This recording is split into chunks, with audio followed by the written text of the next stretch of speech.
គិតត្រឹមម៉ោង10ព្រឹកនេះទាហានឈ្លានពានថៃបានបន្តបាញ់សម្រុកចូលប្រាសាទតាក្របីយ៉ាងខ្លាំងដោយសារខឹងមិនអាចកាន់កាប់បានកម្ពុជាបន្តឈរជើងយ៉ាងរឹងមាំនៅប្រាសាទតាក្របី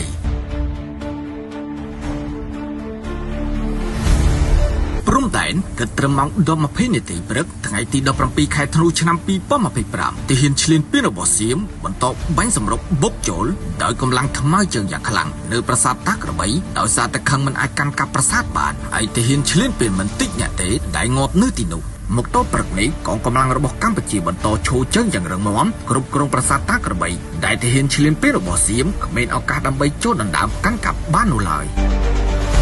ឆ្លើយតបចំពោះការឈ្លានពាននេះកម្ពុជាបានបាញ់ស្រោចទៅទាហានសៀមដើម្បីបំផ្លាញមហិច្ឆតាឈ្លានពានរបស់ពួកគេយ៉ាងចាស់ដៃផងដែរកម្លាំងថ្មើរជើងរបស់សៀមដែលរស់សម្រុកមកខ្លាំងនៅតំបន់ប្រាសាទតាក្របីបានត្រឹមងាប់កោជើងគ្នាតែប៉ុណ្ណោះហើយអាវុធមួយចំនួនដែលនៅជាប់ជាមួយនឹងខ្មោចទាហានសៀមនោះក៏ត្រូវបានកងទ័ពដ៏អង់អាចរបស់កម្ពុជាដកហូតមកផងដែរ